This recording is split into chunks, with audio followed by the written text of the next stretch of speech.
When Rowan Atkinson stepped out of his Range Rover on Oxford Street, he had no idea that the next 8 minutes would make him break character for the first time in 30 years. The afternoon sky was heavy with grey clouds, and the first snowflakes of November were beginning to fall on the crowded London pavement. Among the chaos of Christmas shoppers and street vendors, a sound cut through the noise. A child's voice, raw and trembling, singing a melody that stopped the comedian cold in his tracks. But it wasn't just the song that made passers-by slow their hurried steps and wipe tears from their eyes. It was what the 9-year-old boy was singing to that would soon bring one of Britain's most beloved actors to his knees. Tommy Hayes sat cross-legged on the freezing concrete with his father's battered acoustic guitar resting against his small frame. His fingers, red from the cold, moved across the strings with surprising skill for someone so young. The guitar case beside him lay completely empty, no coins, no bills, because Tommy wasn't playing for money. He was playing for the woman in the wheelchair positioned carefully beside him. His mother, Margaret Hayes, sat motionless in her worn NHS wheelchair, a thick blanket tucked around her thin body. Her eyes stared ahead at nothing, unfocused and distant, while her 42-year-old face looked decades older than it should. For 6 months, every Saturday afternoon, Tommy had brought his mother to this exact spot on Oxford Street. For 6 months, he had played the same song over and over. And for 6 months, he had waited for the one thing that made all the cold, all the stares, all the pity worth enduring. Between verses, Tommy glanced at his mother's face, searching desperately for any flicker of recognition, any sign that somewhere behind those empty eyes, she still knew him. Then a black Range Rover pulled up to the curb, and the man inside froze, because the song the boy was singing was the same song he'd been humming all morning. But it was what the boy was singing to that made Rowan Atkinson do something he'd never done before. Tommy Hayes was 9 years old, and in 6 days, he would lose the only family he had left. His mother, Margaret, was in the final stages of early-onset Alzheimer's disease, a cruel condition that had begun stealing her memories when she was just 39 years old. The doctors had given her weeks to live 6 months ago, but somehow she'd held on, her body functioning while her mind disappeared piece by piece into a fog that grew thicker every day. There was only one thing that sometimes brought her back, one song that could pierce through the darkness and give Tommy 30 precious seconds of recognition. "You'll Never Walk Alone." It had been his parents' wedding song, the lullaby his father sang to him as a baby, and now it was the only thread connecting Tommy to the mother who no longer knew his name. He'd seen it happen only 3 times in 6 months. Her eyes would clear, the confusion would lift, and for one beautiful, heartbreaking moment, she would see him. Really see him. Then the fog would return, and she'd be gone again, staring at her own son like he was a stranger. Tommy's father had died 2 years earlier in a construction accident, leaving behind a mountain of medical debt and a wife whose mind was already beginning to slip away. They had no other family, no savings, no safety net. Social services had been patient, but next Friday, when Margaret was transferred to the hospice facility in South London, Tommy would be placed in emergency foster care. This was their last Saturday together. Their last chance for one more moment of connection. Their final afternoon before strangers took him away and his mother died surrounded by people she'd never met. So Tommy played, his small fingers aching from the cold, his voice cracking with exhaustion and grief, playing the same song for the 100th time that day, praying for a miracle he knew wouldn't come. Rowan Atkinson stood beside his Range Rover, his driver waiting patiently behind the wheel, and felt his chest tighten. He recognized the song immediately. His own mother had suffered from dementia, passing away 5 years earlier after a long, agonizing decline. This same song, "You'll Never Walk Alone," had been the last thing she'd recognized before she forgot him entirely. For 30 years, he'd built a career making millions of people laugh, creating the beloved character of Mr. Bean, a man who never spoke because Rowan had discovered that silence could be funnier than words. But the truth was darker. Behind Mr. Bean's childlike innocence and wordless comedy was a man who understood grief so deeply that sometimes laughter was the only defense against drowning in it. He'd been humming this song all morning without knowing why, and now here it was, sung by a child to a mother who couldn't hear him. Rowan's hands trembled as he buttoned his coat. "Park the car," he told his driver quietly. "I need to see this." He stepped onto the pavement, just another man in a simple black overcoat and grey scarf, no fanfare, no Mr. Bean persona. People began recognizing him almost immediately. Heads turned, whispers started, phones emerged from pockets. But something in Rowan's face, some raw vulnerability in his expression, stopped them from approaching. He walked slowly toward the small crowd gathered around the boy and his mother, standing at the back where he could watch without being seen. Tommy's voice rose above the noise of Oxford Street, pure and desperate, singing to a woman who sat as still as stone. And then it happened. The thing the boy had been praying for. Margaret Hayes's right hand twitched against the armrest of her wheelchair. It was such a small movement that most people in the crowd didn't notice, but Tommy saw it immediately because he'd been watching for it, waiting for it, hoping for it with every fiber of his being. Then her head turned, just slightly, toward the sound of her son's voice. The vacant stare that had clouded her eyes for months began to clear, like fog lifting from a window. Her pupils focused. Her breathing changed. And then she looked directly at her son and whispered a single word that stopped Tommy's fingers on the guitar strings. Tommy. His name. She'd said his name. The guitar nearly fell from his hands as he dropped to his knees on the cold pavement, gripping the arm of her wheelchair. Mum. Mum, you know me? His voice broke completely, 9 years old and desperate and filled with more hope than any child should have to carry. Margaret's thin hand reached out and touched his face, her fingers trembling as they traced the line of his cheek, his nose, his forehead, as if she were memorizing him all over again. A smile, genuine and warm and completely present, spread across her weathered face. My beautiful boy, she said, her voice weak but clear. You're playing our song. The crowd around them went completely silent. Strangers who'd been rushing past now stood frozen, watching something they instinctively knew was sacred. Women covered their mouths. Men wiped their eyes without shame. Phones came out, but not for social media clout or viral fame. People were recording because they understood they were witnessing something rare and precious, a moment when love punched through the cruelest disease known to medicine and won, even if only for seconds. The afternoon traffic seemed to quiet. Even the pigeons stopped their constant pecking at discarded food. Oxford Street, one of the busiest shopping districts in the world, held its breath. Rowan Atkinson stood 15 feet away, tears streaming freely down his face, making no attempt to hide them. He was watching his own past play out in front of him. The boy kneeling before his dying mother. The desperate hope in those young eyes. The miracle of recognition after months of absence. This was the moment Rowan had prayed for with his own mother, the moment that never came. His hand rose to his mouth as a sob caught in his throat. He couldn't look away. He didn't want to look away. This was grief and love and hope twisted together so tightly they became one thing, and it was destroying him in the most beautiful way possible. But miracle moments don't last. Margaret's clarity was already beginning to fade, the fog creeping back into her eyes like an inevitable tide. Tommy saw it happening and panic flooded his voice.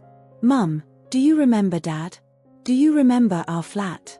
Do you remember the park where we used to feed the ducks? She nodded slowly, still present but slipping. I remember, she whispered.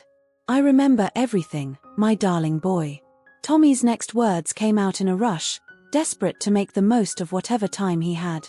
Sing with me, Mum. Please. One last time. Our song. Together. Margaret took a shaking breath and began to sing with him, her voice barely above a whisper but there, present, conscious, aware. Mother and son, together in this moment, fully seeing each other for what Tommy knew in his heart would be the last time. Their voices blended together, weak and strong, dying and living, creating the most beautiful and heartbreaking duet that Oxford Street had ever heard. Strangers openly sobbed. Even the street-hardened Londoners who'd seen everything couldn't hold themselves together. A police officer standing at the edge of the crowd removed his hat and wiped his eyes. Rowan Atkinson made a decision in that moment that would change 3 lives forever. He couldn't let this end. He couldn't watch this boy lose his mother without doing something, anything, to give them more time. He pushed through the crowd, his tall frame moving with purpose. People recognized him immediately.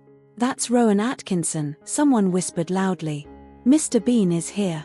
But Rowan didn't acknowledge them. He didn't wave. He didn't smile. He walked straight to Tommy and Margaret, dropped to his knees on the freezing pavement beside them, and did something he'd never done in public. Not once. Not ever. Without a word, without asking permission, Rowan Atkinson began to sing. Not in the high-pitched, bumbling voice of Mr. Bean.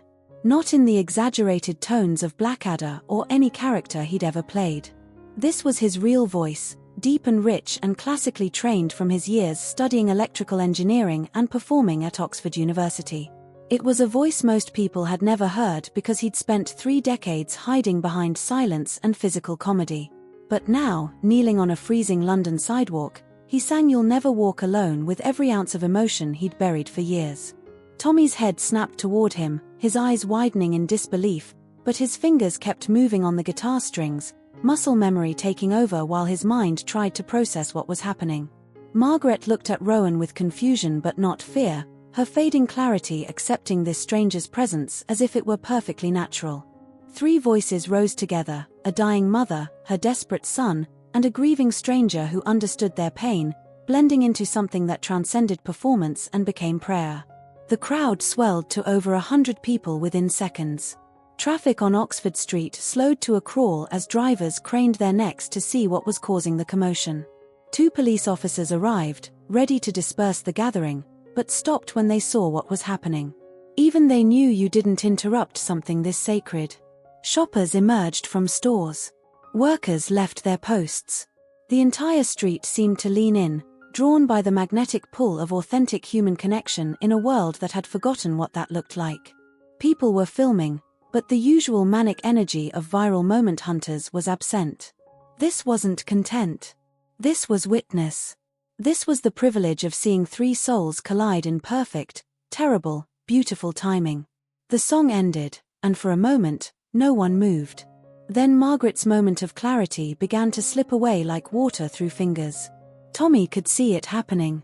Her eyes, so focused just seconds ago, started to cloud over again. The recognition drained from her face. Her hand dropped from Tommy's cheek. "Tommy," she said, her voice suddenly uncertain. "Where's Tommy?" She was looking directly at him, her own son kneeling inches from her face, and she didn't know him anymore. Tommy's face crumpled. A sound came out of him that wasn't quite a word, wasn't quite a cry, just pure anguish given voice. "I'm here, Mum. I'm right here. It's me. Please." But Margaret just smiled vaguely, the way you smile at a kind stranger, already gone, retreating back into the fog. She began humming "You'll Never Walk Alone" to herself, lost in her own unreachable world, the melody continuing even though the meaning had vanished. Rowan's hand gripped Tommy's shoulder, firm and grounding. He turned to Margaret, speaking directly to her even though he knew she couldn't fully understand anymore.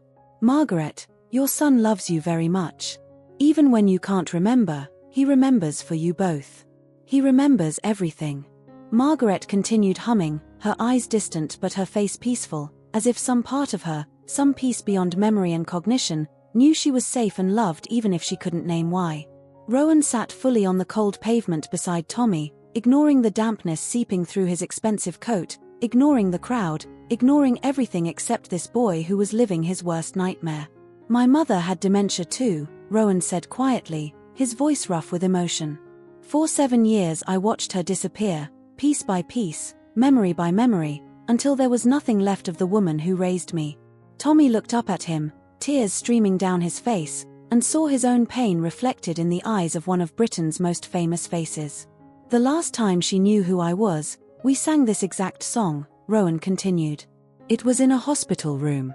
She looked at me, really looked at me, and said my name.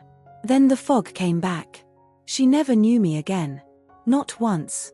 For the last 3 years of her life, I was a stranger who visited her every week." His voice broke completely.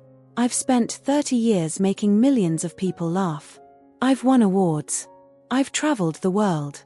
I've created characters that will outlive me. But I couldn't make her remember me. I couldn't bring her back. Not even for a minute." Tommy's small body shook with sobs. "Next week they're taking me away," he said, the words tumbling out between gasps. "Mum's going to hospice in South London. I won't be allowed to visit because I'll be in foster care. She's going to die alone, surrounded by strangers, and I won't be there. I won't get to hold her hand. I won't get to tell her I love her one more time. The injustice of it, the cruelty of a system that would separate a dying mother from her son, hung in the air like smoke. The crowd pressed closer, everyone straining to hear, many people crying openly now because this wasn't entertainment. This was real suffering, the kind that made you question everything about fairness and mercy and how the world worked. Rowan Atkinson's jaw tightened. Something shifted in his expression, a decision crystallizing in real time. "What if I told you that doesn't have to happen?" he said, his voice suddenly clear and strong and filled with purpose.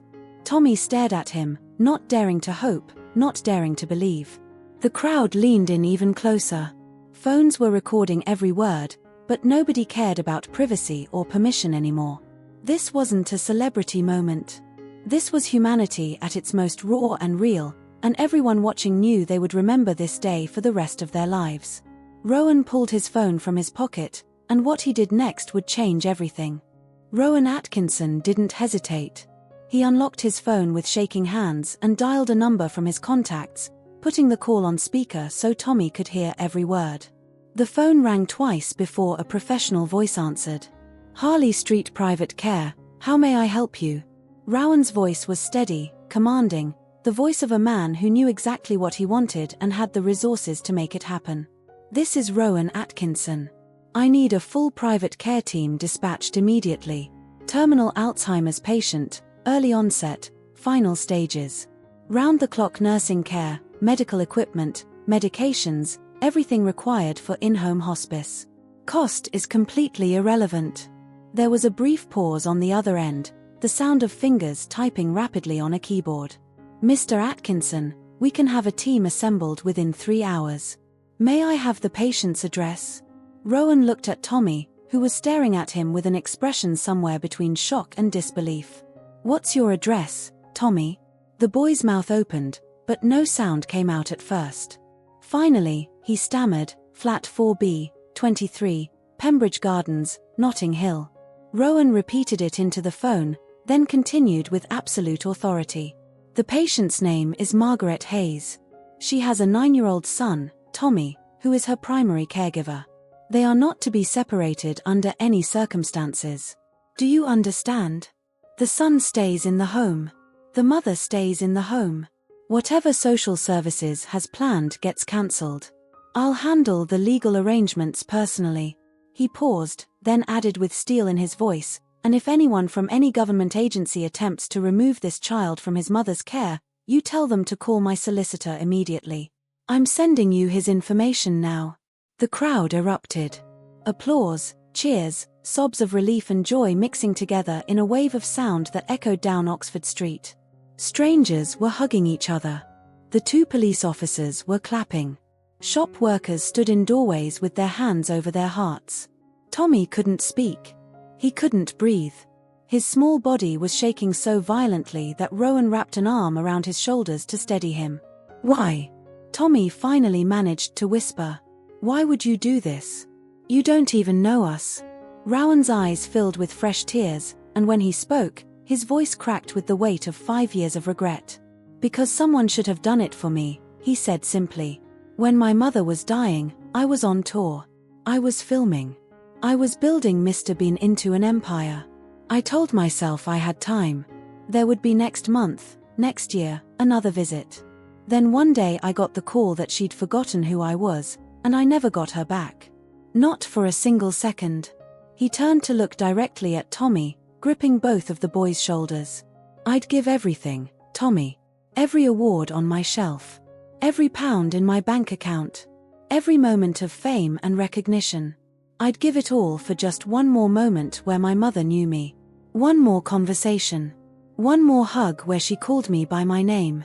Tommy threw his small arms around Rowan's neck and buried his face in the stranger's shoulder, his whole body convulsing with sobs. Rowan held him tightly, this grieving child he'd met 5 minutes ago, and cried with him. 2 people who'd lost everything, finding each other in the exact moment they both needed someone to understand. Margaret continued humming "You'll Never Walk Alone" beside them, unaware of what was happening, but her face was peaceful and her hands were still, and somehow that was enough. Then something extraordinary happened. Someone in the crowd, a middle-aged woman in a blue coat, began singing the song. Her voice was untrained but strong, carrying the melody that had become a prayer. Another voice joined, then another. Within seconds, 50 people were singing. Then 100. Then more. The entire block of Oxford Street transformed into a choir, strangers united by this moment of profound human kindness, all singing "You'll Never Walk Alone" to a dying woman and her son, and the man who decided that today, right now, he would use his wealth and influence for the only thing that truly mattered. Rowan, Tommy, and Margaret sat at the center of this circle of voices, surrounded by the proof that even in a world of rushing crowds and endless transactions, people still recognized love when they saw it. The police officers were singing. The shop owners had emerged from their stores to sing. Delivery drivers had stopped their vans to sing. For 4 perfect minutes, Oxford Street became a cathedral, and the only thing that mattered was the song, the boy, the mother, and the stranger who refused to let them face the darkness alone. When the final notes faded into the grey November air, no one moved. No one wanted to break the spell. Finally, Tommy pulled back from Rowan's embrace and looked up at him with red, swollen eyes. "I don't know how to thank you," he said, his voice barely above a whisper. Rowan smiled through his tears and shook his head. "You already did, Tommy. You reminded me why any of this matters. Success, fame, money, it means nothing if you can't use it to help someone when they need it most. You gave me that gift." But the story didn't end there. Within 3 hours, a team of 6 private nurses and 2 palliative care doctors arrived at the small flat in Notting Hill that Tommy and Margaret called home.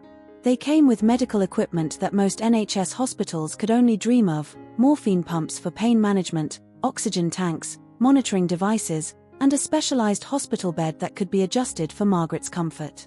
The cramped 2-bedroom flat that had felt so empty and desperate that morning was suddenly filled with quiet, professional activity. Margaret was gently transferred from her wheelchair to the new bed, positioned by the window where she could see the afternoon light filtering through the curtains. Tommy watched from the doorway, still unable to fully believe what was happening, expecting at any moment to wake up and find it had all been a dream. Rowan had made 7 more phone calls from his car. The first was to his solicitor, instructing him to immediately contact social services and halt any foster care proceedings. The second was to set up a trust fund in Tommy's name that would cover all medical expenses, household costs, and Tommy's education through university. The third was to his accountant, authorizing whatever funds were necessary. The remaining calls were to ensure that Tommy and Margaret would want for nothing during whatever time they had left together. When a reporter from the Evening Standard called his publicist requesting an interview about the viral video that was already spreading across social media, Rowan's response was brief and absolute. "No interviews. No statements. This isn't about me. This is about Tommy and Margaret Hayes. If anyone wants to help, they can donate to Alzheimer's Research UK. That's all I have to say." By midnight, the video of Rowan singing with Tommy and Margaret had been viewed 50 million times across every platform. The hashtag #LoveRemembers was trending worldwide. Thousands of people shared their own stories of losing parents to dementia. Donations to Alzheimer's charities spiked by 400% overnight. But in the small flat in Notting Hill, none of that mattered. Tommy slept in his own bed for the first time in months without the crushing anxiety of knowing it would be taken away. Margaret Hayes lived for 6 more weeks. In that time, she had 3 more moments of perfect clarity where the fog lifted completely and she knew her son. The first time, 4 days after Oxford Street, she woke up at dawn and asked for toast with marmalade, Tommy's favorite breakfast that they used to share on Sunday mornings. Tommy scrambled to make it, his hands shaking with joy, and they ate together while she told him stories about his father, stories he'd never heard before, stories she'd kept locked away in the parts of her mind that were dying. She held his hand across the small kitchen table and told him she was proud of him, that he was brave and kind and everything a mother could hope for in a son. Then, 20 minutes later, the fog returned, and she forgot again. The second moment of clarity came during a rainstorm 2 weeks later. Tommy was playing his guitar beside her bed, the same song he always played, when her eyes suddenly focused and she smiled at him with complete recognition. "You're getting better," she said, her voice weak but unmistakably present. Your father would love hearing you play like this." They talked for 15 minutes about everything and nothing, about the rain, about the nurses who were so kind, about how much she loved him. Tommy recorded it on his phone, capturing her voice saying his name over and over, creating a treasure he would guard for the rest of his life. The third and final moment came on a Tuesday evening in early January. Margaret had been unresponsive for 3 days, her breathing shallow, her body shutting down in the systematic way that terminal illness demands. The nurses had warned Tommy that it would be soon, maybe hours, maybe less. He'd been sitting beside her bed for so long that his back ached and his eyes burned with exhaustion. He was playing the guitar quietly, more for himself than for her, when her hand suddenly moved and gripped his wrist with surprising strength. Her eyes opened and locked onto his face with perfect, crystalline clarity. "Tommy," she whispered, and in that single word was everything. Recognition. Love. Goodbye. He dropped the guitar and took both her hands in his. "I'm here, Mum. I'm right here." She smiled, and it was the smile he remembered from before the disease, before the fog, before everything went wrong. "You made me so proud," she said, each word an effort but delivered with absolute intention. "So proud. My beautiful, brave boy." Then she closed her eyes, the smile still on her face, and she was gone. Peaceful. At home. With her son beside her, exactly as it should be. Rowan Atkinson attended Margaret Hayes's funeral at a small church in Notting Hill on a grey January morning. There were no cameras, no publicity, no announcement that he would be there.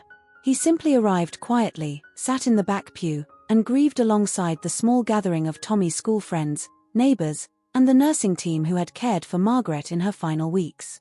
When the vicar asked if anyone wanted to speak, Rowan stood and walked to the front of the church. He looked at Margaret's simple wooden casket, then at Tommy sitting in the front row with red eyes and a black suit that was slightly too large for his small frame. "I didn't know Margaret Hayes," Rowan began, his voice echoing in the quiet church. "I met her only once, and she didn't know who I was. But she raised a son who loved her so completely, so purely, that he brought a stranger to tears on a crowded street. That's the greatest legacy any parent can leave. Not money. Not property. Not achievement. But a child who knows how to love without condition, without limit, without giving up even when the world says there's no hope left." He paused, collecting himself. Tommy played a song for his mother every Saturday for 6 months, waiting for moments of recognition that came so rarely they were like miracles. Most people would have given up. Most people would have said it was pointless, that she couldn't hear him, couldn't understand. But Tommy knew something the rest of us forget. Love isn't about being remembered. Love is about remembering. And he remembered for both of them. The church was silent except for the sound of quiet crying. Margaret Hayes may have forgotten her son's name, but her son never forgot hers. And that, more than anything, is what love looks like. Years later, something extraordinary happened. 8 years later, Tommy Hayes stood on the stage of the Royal Albert Hall, 17 years old and holding a Gibson acoustic guitar that gleamed under the spotlights. He was performing at the annual Alzheimer's Research UK Charity Gala, a black tie event attended by over 5,000 people. The scholarship that had allowed him to study at the Royal Academy of Music had been anonymous, but Tommy had known from the first day who had arranged it.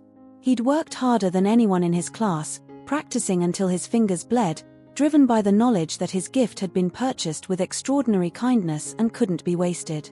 Now, standing before an audience that included celebrities, politicians, and medical researchers, he adjusted the microphone and spoke clearly into the hushed hall.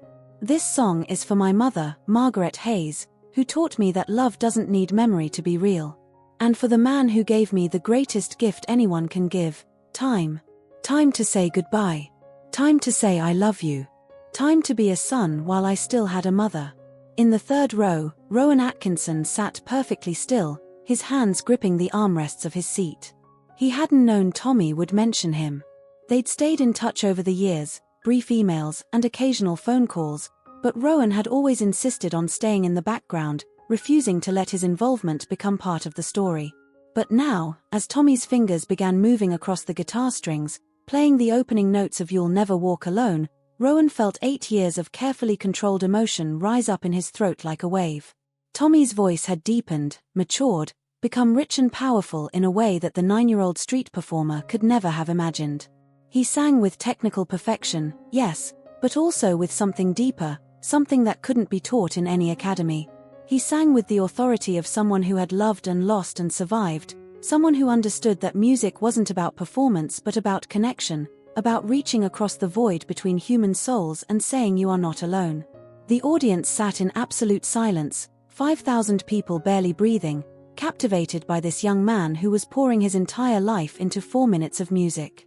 When the final note faded, the silence held for 3 full seconds before the entire hall erupted. People leapt to their feet. The standing ovation continued for 5 solid minutes, wave after wave of applause that refused to stop. Tommy stood at the center of it, tears streaming down his face, bowing again and again, but his eyes kept searching the crowd until they found Rowan. Their eyes met across the sea of standing people, and Tommy mouthed 2 words, "Thank you." Backstage, after the gala ended and the crowds dispersed, Tommy and Rowan embraced like family, because that's what they'd become. The boy who'd lost everything and the man who'd learned too late that wealth meant nothing if you couldn't use it to ease someone's suffering. "You saved my life," Tommy said, his voice muffled against Rowan's shoulder. Rowan pulled back and shook his head firmly. "No, Tommy. You saved mine. You reminded me why any of my life matters. Before I met you, I was just going through motions. Making people laugh because that's what was expected. But you showed me what it looks like when someone uses their gift, not for applause or money, but for love. You were 9 years old, and you taught me something I'd spent 50 years trying to learn." Tommy smiled through his tears. "I volunteer now. Every Saturday. Hospice wards across London. I play music for patients who are dying, for families who are saying goodbye." Rowan's eyes widened. "Every Saturday?" Tommy nodded. "Like I did with Mum. The nurses say it helps. Families tell me it gives them comfort. I don't know if that's true, but I know it's what I'm supposed to do. Mum's gone, but the love isn't. It has to go somewhere." Rowan gripped Tommy's shoulders, this young man who had once been a frightened child on a freezing sidewalk. "She'd be so proud of you," he said, his voice thick with emotion. "She is proud," Tommy corrected gently. "Somewhere, somehow, she knows. Love remembers, even when people can't." On Oxford Street, at the exact spot where Rowan Atkinson had knelt beside a dying woman and her desperate son 8 years earlier, there now stood a small bronze plaque embedded in the pavement. Most people walked past it without noticing, caught up in their shopping and their hurried lives. But those who stopped to read it found these words engraved in simple letters, "In memory of Margaret Hayes and all those we love who forget us. They may not remember our names, but love remembers. Always." Every Saturday afternoon, without fail, street musicians gathered at that spot. They came with guitars and violins, with voices trained and untrained, and they played for 2 hours, raising money for Alzheimer's research. Tommy had started the tradition the year after his mother died, returning to the place where everything changed. Now dozens of musicians participated, creating a weekly concert that had become a beloved fixture of Oxford Street, a reminder that even in the rushing chaos of London, there was still space for love, for memory, for hope. The tradition had raised over £2 million for Alzheimer's research. Lives were being changed by the science that money funded, by the treatments being developed, by the families who received support and care. Margaret Hayes, who died forgotten by her own mind but remembered by her son, had created a legacy that reached far beyond her small life. She'd raised a boy who knew how to love. And that boy had taught a stranger how to use his privilege for something that mattered. And that stranger's single act of kindness had rippled outward, touching thousands of lives, proving that one moment of compassion could change the world if you let it. If this story touched your heart, share it with someone who needs to hear it. Because somewhere right now, someone is sitting beside a hospital bed, holding the hand of a parent who doesn't know their name. Someone is singing to a loved one who can't remember the words. Someone is loving someone who has forgotten how to love them back. And they need to know they're not alone. They need to know that love remembers, even when memory fades. That being forgotten doesn't mean the love wasn't real. That sometimes the greatest act of love is simply refusing to leave, refusing to give up, refusing to stop singing the song, even when no one seems to hear it. Share this story. Let it remind the world what really matters. Because in the end, we're not remembered for what we achieved or accumulated. We're remembered for who we loved and how we loved them. And that's the only legacy worth leaving.